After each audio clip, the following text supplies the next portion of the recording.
നമസ്കാരം. ഭാരത് ലൈവിലേക്ക് സ്വാഗതം. നമസ്കാരം. നമ്മുടെ രാജ്യതലസ്ഥാനമായ ന്യൂഡൽഹി എപ്പോഴും ഓരോരോ വിഷയങ്ങൾ കൊണ്ട് വാർത്തകളിൽ നിറഞ്ഞു ഒരു ദിവസം പോലും വാർത്തകളിലായിരിക്കില്ല. ഇപ്പോൾ വാർത്തകളുടെ തലസ്ഥാനം കൂടിയാണ് ഡൽഹി. നമ്മുടെ രാജ്യത്ത് ഏതെങ്കിലും ഒരു പ്രദേശത്ത് ട്രിപ്പിൾ എഞ്ചിൻ ഭരണമുണ്ടെങ്കിൽ അത് ന്യൂഡൽഹിയിൽ തന്നെയാണ്. കേന്ദ്രം, സംസ്ഥാനം, പിന്നെ ഇതാ തദ്ദേശം, അല്ലേ, കോർപ്പറേഷൻ. ശരിക്കും ആം ആദ്മി പാർട്ടിക്ക് തലക്കടി കിട്ടിയതില്ല. ഇപ്പോൾ പാർട്ടിക്കല്ല, കേജ്രിവാളിന്. ഇനി ആം ആദ്മി പാർട്ടി എന്ന് പറയാൻ പറ്റില്ല. തൃണമൂൽ കോൺഗ്രസ് പശ്ചിമ ബംഗാളിൽ പൊടിഞ്ഞ് ദ്രവിച്ചില്ലാതായതുപോലെ ആം ആദ്മി പാർട്ടി നേരത്തെ തന്നെ പ്രക്രിയ തുടങ്ങി കഴിഞ്ഞു. പക്ഷെ ഇപ്പോഴേതാണ്ട് ആ പതനം പൂർത്തിയായിരിക്കുന്നു. ശരിക്കും എന്തൊക്കെയാണ് ഇപ്പോൾ ഏറ്റവും പുതിയ സംഭവവികാസങ്ങൾ? അതായത് ഡൽഹിയെ പിടിച്ചു കുലുക്കി എന്ന് വേണമെങ്കിൽ നമുക്ക് പറയാം. ആ തരത്തിൽ അവിടെ ഒരു രാഷ്ട്രീയ മാറ്റം നടന്നിരിക്കുന്നു. ഈ ആം ആദ്മി പാർട്ടി നമുക്കറിയാമല്ലോ, കഴിഞ്ഞ നിയമസഭാ തെരഞ്ഞെടുപ്പിൽ ആം ആദ്മി പാർട്ടി വലിയ തിരിച്ചടിയായിരുന്നു. അപ്പോൾ ഈ ആം ആദ്മി പാർട്ടിയുടെ ഒരു 15 കൗൺസിലർമാർ ആം ആദ്മി പാർട്ടി വിട്ട് മാറി നിൽക്കുകയായിരുന്നു ഈ കഴിഞ്ഞ ഫെബ്രുവരിയിൽ. അതിന് കാരണം എന്താണെന്ന് വെച്ചാൽ ഈ കെജ്രിവാളിൻ്റെ ഏകപക്ഷീയമായ നടപടി, അയാൾ ഭാര്യയെ കൊണ്ടുവന്ന് മുഖ്യമന്ത്രിയാക്കാൻ ശ്രമിച്ചത്, പിന്നീട് മറ്റേ സ്വാതി മാലിവാളിൻ്റെ സംഭവങ്ങൾ, ഇതൊക്കെ നമുക്ക് അറിയുന്നതാണ്. മറ്റേ പിന്നെ അതുപോലെ തന്നെ വേറൊരു മുഖ്യമന്ത്രി അവിടെ കൊണ്ടുവന്നല്ലോ ഡൽഹിയിൽ, ഒരു വനിത, ഒരു കമ്മ്യൂണിസ്റ്റ് പശ്ചാത്തലമുള്ള ഒരു സ്ത്രീയെ കൊണ്ടുവന്നു. ഞാൻ അവരുടെ പേര് മറന്നുപോയി. വളരെ രസകരമായൊരു പേരായിരുന്നു.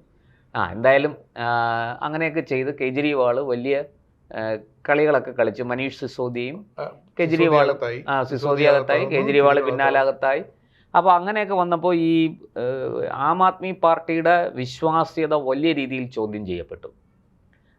അതുമാത്രമല്ല, ഈ 2013 മുതൽ കോൺഗ്രസ് വലിയ രീതിയിൽ BJP അകറ്റി നിർത്താൻ വേണ്ടിയിട്ട്, ഭരണത്തിൽ വരാതിരിക്കാൻ വേണ്ടിയിട്ട് ആം ആദ്മി പാർട്ടിയെ പിന്തുണച്ചിരുന്നു. ആം ആദ്മി പാർട്ടി ശരിക്കും കോൺഗ്രസിൻ്റെ ഒരു ബി ടീം പോലെയാണ് അവിടെ പ്രവർത്തിച്ചത്. കോൺഗ്രസിൻ്റെ അഴിമതിക്കെതിരെ രൂപീകരിക്കപ്പെട്ട പാർട്ടിയാണ്, അത് ആലോചിക്കണം.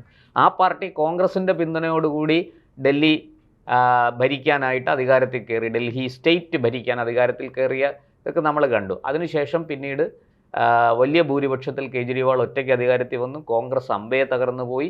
BJP 3 സീറ്റിലേക്ക് ഒതുങ്ങി. പിന്നീട് പതുക്കെ അതിൻ്റെ അടുത്ത വർഷവും അത് ഭരണ തുടർച്ചയുണ്ടായി. പക്ഷേ BJPക്ക് കുറേ കൂടെ സീറ്റുകൾ കിട്ടി. ഇതിപ്പോൾ 2025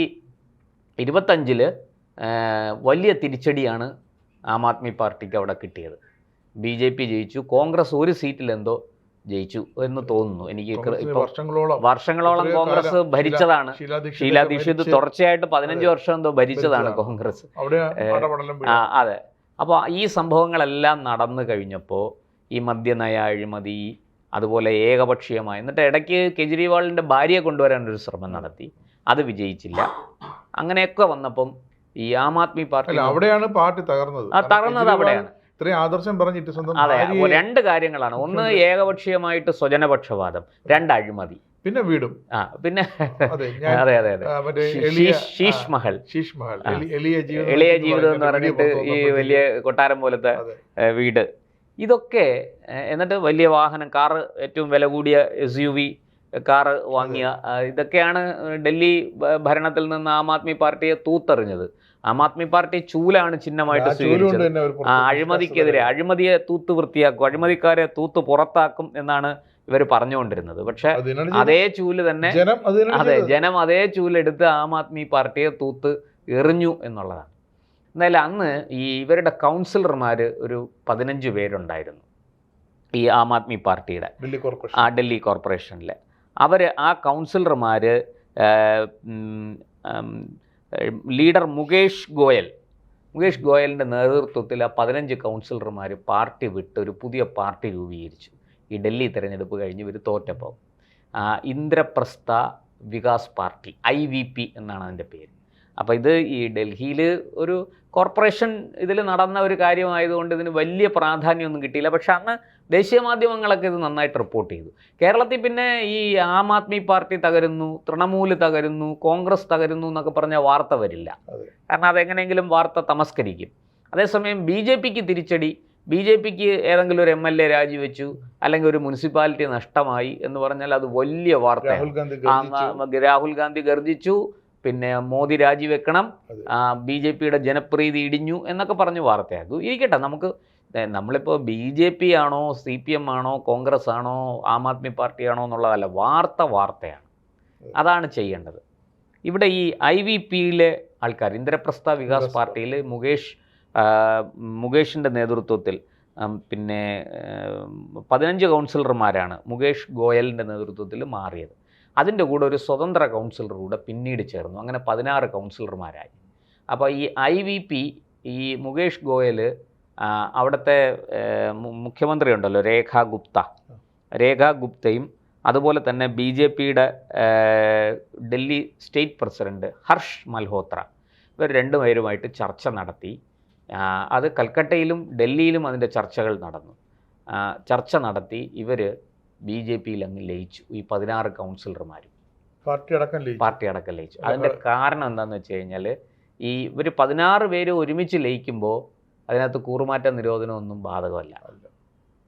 ആ പാർട്ടി മൊത്തത്തിൽ ഞങ്ങൾ BJPയിൽ ലയിക്കുകയാണ് എന്ന് പറഞ്ഞ് ലയിച്ചു. ഇത് ഡൽഹി കോർപ്പറേഷനിൽ വലിയ, അതായത് mayor, deputy mayor, standing committee chairman, chairperson, അതിലൊക്കെ BJPക്ക് വലിയ ഏതാണ്ട് 250 ഇതാണ് അവിടെ ഉള്ളത്. ഞാൻ മനസ്സിലാക്കുന്നത് ശരിയാണെങ്കിൽ കോർപ്പറേഷനിൽ 250 കൗൺസിലർമാരാണ് ഉള്ളത് ഡൽഹി. അതിൽ 139 BJPയുടേത് ഉയർന്നു കഴിഞ്ഞു ഭൂരിപക്ഷം. അതായത് കേവല ഭൂരിപക്ഷത്തിന് 126 മതി, പക്ഷെ 139 പേരായി. കേന്ദ്ര സർക്കാർ ഇനി BJP ഭരിച്ചുകൊണ്ടിരിക്കുന്നു, സംസ്ഥാന സർക്കാർ BJPയുടേത്, കോർപ്പറേഷനും BJPയുടേത്. അപ്പോൾ അതിൽ മറ്റൊരു പ്രധാനപ്പെട്ട നമ്മൾ കാണേണ്ട കാര്യം എന്താണെന്ന് വെച്ചാൽ, ഈ BJPക്ക് ഇത്ര 139 കൗൺസിലർമാരെ കിട്ടുമ്പോൾ സ്റ്റാൻഡിംഗ് കമ്മിറ്റി എല്ലാം BJPക്ക് പിടിക്കാം. BJPയുടെ ആൾക്കാരായിരിക്കും സ്റ്റാൻഡിംഗ് കമ്മിറ്റിയിൽ വരിക. അപ്പോൾ അതുകൊണ്ട് തന്നെ വികസന കാര്യങ്ങളിൽ, കോർപ്പറേഷൻ്റെ മറ്റ് പ്രവർത്തനങ്ങൾ, ഇതിലൊക്കെ BJPക്ക് അപ്പർ ഹാൻഡ് കിട്ടും. BJPയുടെ കൺട്രോൾ പൂർണ്ണമായിരിക്കും. മറ്റത് എന്താ പറ്റുന്നതെന്ന് വെച്ചാൽ, സ്റ്റാൻഡിംഗ് കമ്മിറ്റിയിലൊക്കെ നമുക്കറിയാമല്ലോ, ലെജിസ്ലേച്ചർ, അസംബ്ലി പോലെയോ പാർലമെൻറ്റ് പോലെയോ അല്ല കോർപ്പറേഷനിൽ ഈ പരിപൂർണമായിട്ടും പ്രതിപക്ഷത്തിൻ്റെ സഹായം ഇല്ലെങ്കിൽ ഭരണം മുന്നോട്ട് പോകത്തില്ല. അതുകൊണ്ടാണ് അവിടെ വേറൊരു സെറ്റപ്പാണ്, മേയർ, ഡെപ്യൂട്ടി മേയർ, അതിനൊരു സെക്രട്ടറി, അങ്ങനെയൊക്കെ വെച്ചിരിക്കുന്നത്. പഞ്ചായത്തിലും അങ്ങനെയാണ്. അവിടെ ഈ ജനപ്രതിനിധികൾ എല്ലാവരും ഒത്തുചേർന്നാലേ കാര്യങ്ങൾ നടക്കുകയുള്ളൂ, അല്ലെങ്കിൽ നല്ല ഭൂരിപക്ഷം. ജനകീയ ആസൂത്രണം, അതെ. അതിൻ്റെ അതിൻ്റെ ഒരു മിടുക്കാണത്. അതിന് ഗുണമുണ്ട് ദോഷമുണ്ട്. കാരണം ഈ പറഞ്ഞ പോലെ കാര്യങ്ങൾ ഇടങ്കോലിടാൻ ഇത് മതി. കേവല ഭൂരിപക്ഷം വളരെ കഷ്ടിച്ചൊക്കെ ഉള്ളുവെങ്കിൽ ഈ പറഞ്ഞ പോലെ പ്രതിപക്ഷത്തിന് പണി കൊടുക്കാൻ വളരെ എളുപ്പമാണ്. ഇപ്പോൾ തിരുവനന്തപുരം നഗരസഭയിൽ BJPയെ വെല്ലുവിളിക്കുന്ന കണ്ടില്ലേ, 51 പേരല്ലേ ഉള്ളൂ. അപ്പോൾ ഒരാൾ കുറഞ്ഞാൽ BJP ഭരണം വീഴും എന്ന് പറഞ്ഞാണല്ലോ ഭീഷണി. അത് കഴിഞ്ഞാൽ പിന്നെ ഇന്ത്യ മുന്നണി വരെ കേരളത്തിൽ ആയിരുന്നെങ്കിൽ കുഴപ്പമില്ല. അതെ. കാരണം ഇവിടെ ഈ രണ്ടുപേരും ഇങ്ങനെ കട്ടക്കട്ടയ്ക്ക് നിൽക്കുന്നത് കൊണ്ട് ഈ പറഞ്ഞതുപോലെ ഒരു ഇത് എളുപ്പമല്ല. ഇരിക്കട്ടെ. അപ്പോൾ അതുകൊണ്ട് ഈ ഡൽഹിയിൽ ഇനിയിപ്പോൾ പൊതുവെ രാഷ്ട്രീയ നിരീക്ഷകർ പറയുന്നത് എന്താണെന്ന് വെച്ചാൽ, വളരെ കൃത്യമായിട്ട് ട്രിപ്പിൾ എഞ്ചിൻ സർക്കാർ, ഇത് കേന്ദ്രം, സംസ്ഥാനം, കോർപ്പറേഷൻ മൂന്നും ഭരിക്കുന്നത് BJPയാണ്. അതുകൊണ്ട് തന്നെ ഒരു ട്രിപ്പിൾ എഞ്ചിൻ സർക്കാർ ഗുണഫലം ജനങ്ങൾക്ക് കിട്ടും. ഇതിപ്പം നമുക്ക് മുംബൈ കോർപ്പറേഷൻ എടുക്കാം. MBC മുംബൈ പിന്നെ കോർപ്പറേഷനിൽ ട്രിപ്പിൾ എഞ്ചിനാണ് BJP. അത് എത്രയോ വർഷം ശിവസേനയുടെ കയ്യിലായിരുന്നു. അതിപ്പോൾ BJP പിടിച്ചു കഴിഞ്ഞ തെരഞ്ഞെടുപ്പിൽ. BJP സ്റ്റേറ്റ് ഭരിക്കുന്നത് BJP, കേന്ദ്രം ഭരിക്കുന്നതും BJP. അപ്പോൾ അവിടെയും ട്രിപ്പിൾ. ഇപ്പോൾ നമുക്ക് കേരളത്തിൽ അത് പറയാൻ പറ്റില്ല. കേന്ദ്രം ഭരിക്കുന്നത് BJP, കേരളം ഭരിക്കുന്നത് കോൺഗ്രസ്, തിരുവനന്തപുരം നഗരസഭ ഭരിക്കുന്നത് BJP. ഡബിൾ എഞ്ചിൻ എന്ന് പറയാം. പക്ഷേ എങ്കിലും അതിനിടയ്ക്ക് ഒരു കണക്ഷനായിട്ട് ഈ ഒരു ഒബ്സ്റ്റക്കിളായിട്ട് കേരള സർക്കാർ, കോൺഗ്രസ് ഭരിക്കുന്നു എന്ന് രാഷ്ട്രീയ നിരീക്ഷകർ പറയും. ഇരിക്കട്ടെ. എന്തായാലും ഈ ഡൽഹിയിൽ അതുകൊണ്ട് ഇപ്പോൾ അവർ നോക്കുന്നത് എന്താണെന്ന് വെച്ചാൽ, ഡൽഹിയിൽ വരാൻ പോകുന്ന, ഇപ്പം ഡൽഹി പിന്നെ നമ്മുടെ പാർലമെൻറ്റ് തെരഞ്ഞെടുപ്പിൽ ഡൽഹിയിൽ 9 സീറ്റാണെന്നാണ് എൻ്റെ ഓർമ്മ. 9 or 9 സീറ്റാണ്. ഇതെല്ലാം BJP തൂത്തുപറക്കിയിട്ട് ജയിച്ചുകൊണ്ട് പോകുന്നത്, വാരിക്കൊണ്ട് പോകും. പക്ഷെ അതേ BJP അവിടെ സ്റ്റേറ്റിലും കോർപ്പറേഷനിലും മുനിസിപ്പാലിറ്റിയിലും തിരഞ്ഞെടുപ്പ് വരുമ്പോൾ തോക്കും. നമ്മൾ മനസ്സിലാക്കണം, വോട്ട് ചോരി എന്ന് രാഹുൽ ഗാന്ധി പറയുന്നതിന് വല്ല അർത്ഥമുണ്ടോ? നോക്കൂ, കേന്ദ്രത്തിൽ ഇലക്ഷൻ MP ഇലക്ഷൻ വരുമ്പം BJP ജയിക്കും, സ്റ്റേറ്റ് ഇലക്ഷൻ വരുമ്പോൾ അവിടെ ആം ആദ്മി പാർട്ടി ജയിച്ചിരുന്നു. അത് കഴിഞ്ഞ് കോർപ്പറേഷൻ ഇലക്ഷൻ വന്നപ്പോൾ അവിടെയും കോൺഗ്രസും ആം ആദ്മി പാർട്ടി എല്ലാം കൂടെ ചേർന്നാണ് അവിടെ ഭരിച്ചുകൊണ്ടിരുന്നത്. ഇപ്പോൾ ആ ഒരു ഇതങ്ങ് മാറി. അപ്പോൾ നേരത്തെ പറയുന്ന രാഹുൽ ഗാന്ധിയുടെ ആരോപണം വോട്ട് ചോരി എന്നുള്ള ആരോപണം തെറ്റാണെന്ന് വ്യക്തമാണ്. വോട്ട് ചോർച്ചയായിരുന്നു. വോട്ട് ചോർച്ച കോൺഗ്രസിന്റെ വോട്ട് ചോർന്ന് BJPക്ക് പോയി, ആം ആദ്മിയുടെ വോട്ട് ചോർന്ന് BJPക്ക് പോയി. ഇത് തടയാൻ ഇവരെ കൊണ്ട് പറ്റിയില്ല, അതാണ് സത്യം. അപ്പോൾ BJPയുടെ മിടുക്കാണോ എന്ന് ചോദിച്ചാൽ അത് അങ്ങനെ പറയാൻ കഴിയില്ല. കാരണം ജനം വോട്ട് ചെയ്യുന്നത് അവരുടെ അനുഭവങ്ങൾ വെച്ചിട്ടാണ് അവർ വോട്ട് ചെയ്യുന്നത്. ഇരിക്കട്ടെ. അപ്പോൾ ഇപ്പോൾ രാഷ്ട്രീയ നിരീക്ഷകർ ചൂണ്ടിക്കാണിക്കുന്ന ഒരു കാര്യം എന്താണെന്ന് വെച്ചാൽ, വരാൻ പോകുന്ന കോർപ്പറേഷൻ ഇലക്ഷൻ, ലോക്സഭാ തെരഞ്ഞെടുപ്പ്, അതുപോലെ നിയമസഭാ തെരഞ്ഞെടുപ്പ്, ഇവിടെ മൂന്നിടത്തും BJPക്ക് വലിയ അപ്രമാദിത്വം ഡൽഹിയിൽ ഉണ്ടാകാനുള്ള സാധ്യതയുണ്ട്, നേരെ ചൊവ്വേ മര്യാദയ്ക്ക് ഭരിച്ചാൽ. കാരണം ഈ ഡൽഹി കോർപ്പറേഷൻ എന്ന് പറയുന്നത് ശരിക്കും ഡൽഹി സർക്കാരുമായിട്ട് വലിയ അകലമില്ല. രണ്ടുപേരുടെയും ഈ എന്താ പറയുക, പിന്നെ അഡ്മിനിസ്ട്രേഷൻ തമ്മിൽ ഡൽഹി സർക്കാർ എന്ന് പറയുന്നത് ശരിക്കും ഒരു കോർപ്പറേഷൻ്റെ വിപുലീകരിച്ച രൂപം മാത്രമാണ്. ഇപ്പോൾ ഈ അടുത്ത കാലത്താണ് ഡൽഹി പോലീസിൻ്റെയൊക്കെ കൺട്രോൾ അവർക്ക് കിട്ടുന്നത്. അതിനു മുമ്പ് ഡൽഹി പോലീസിനെ കൺട്രോൾ ചെയ്തിരുന്നത്, ആഭ്യന്തരം കൺട്രോൾ ചെയ്തുകൊണ്ടിരുന്നത് കേന്ദ്ര സർക്കാർ തന്നെയാണ്. ഇപ്പോൾ അതിൻ്റെ കുറച്ച് ഭാഗങ്ങൾ ഡൽഹി സ്റ്റേറ്റിന് മുഖ്യമന്ത്രിക്ക് കൊടുത്തിട്ടുണ്ട്. അപ്പോൾ പിന്നെ VIP സെക്യൂരിറ്റി ഒന്നും അങ്ങനെ കൈമാറിയിട്ടില്ല. പിന്നെ കോർപ്പറേഷനുമായി ബന്ധപ്പെട്ട് ലോ ആൻഡ് ഓർഡർ അങ്ങനത്തെ ചില ഇപ്പം കൊലപാതകങ്ങളൊക്കെ നടന്ന് അന്വേഷിക്കുന്നത് അതിൻ്റെയൊക്കെ ഇത് വന്നിട്ടുണ്ടെന്നാണ് ഞാൻ മനസ്സിലാക്കുന്നത്. എന്തായാലും ഭാഗികമായി ഈ പിന്നെ ആഭ്യന്തര വകുപ്പിൻ്റെ ചുമതല ഡൽഹി സ്റ്റേറ്റിനും കൂടെ കൈമാറിയിട്ടുണ്ട്. അപ്പോൾ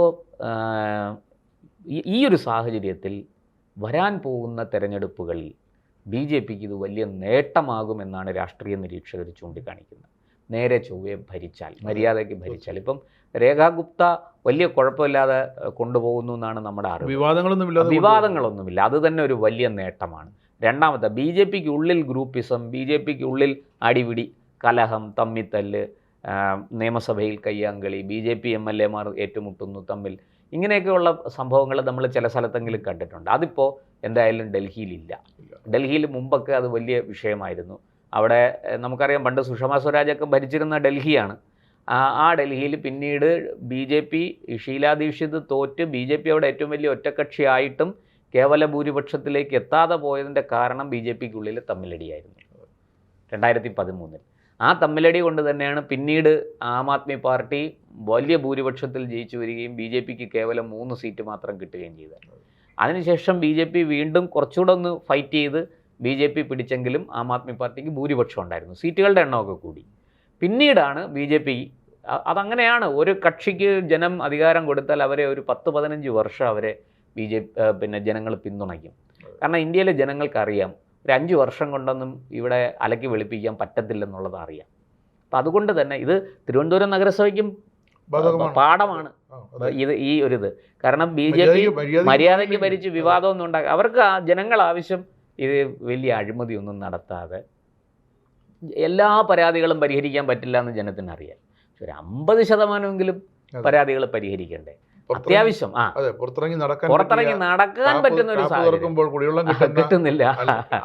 അങ്ങനെയൊക്കെയുള്ള മിനിമം കാര്യങ്ങളെങ്കിലും നേരെ ചൊവ്വേ ചെയ്താൽ ഒരു 15 കൊല്ലം. അത് തന്നെയാണ് VD സതീശൻ സർക്കാരിനോടും ജനങ്ങൾ പറഞ്ഞിരിക്കുന്നത്. 102 സീറ്റൊക്കെ തന്നു, പക്ഷെ മര്യാദയ്ക്ക് ഭരിച്ചാൽ ഒരു 15 കൊല്ലം ഇരിക്കാം. ഇതാണ് പിണറായിക്കും കൊടുത്തത്. മര്യാദയ്ക്ക് ആദ്യത്തെ ഇതിൽ വലിയ പരിക്കൊന്നും ഇല്ലാതെ കൊണ്ടുപോയത് കൊണ്ട് ജനം 92 സീറ്റ് 91 സീറ്റ് എന്നുള്ളത് പിന്നെ 98 ഉയർത്തി കൊടുത്തു. പക്ഷേ കയ്യിലിരിപ്പ് എന്താ? അതുകൊണ്ട് പാഠം പഠിപ്പിച്ചു, പ്രതിപക്ഷം തിരുത്തി. അപ്പോൾ ഇവിടെയും അത് തന്നെയാണ്. BJP മര്യാദയ്ക്ക് ഭരിച്ചാൽ ഡൽഹി കോർപ്പറേഷനും ഡൽഹി സ്റ്റേറ്റും അതുവഴി ഡൽഹിയിലെ പാർലമെൻറ്റ് സീറ്റുകളും സമ്പൂർണ്ണമായിട്ടും BJPക്ക് പിടിക്കാം എന്നാണ് പൊതുവെയുള്ള രാഷ്ട്രീയ നിരീക്ഷകരുടെ വിലയിരുത്തൽ.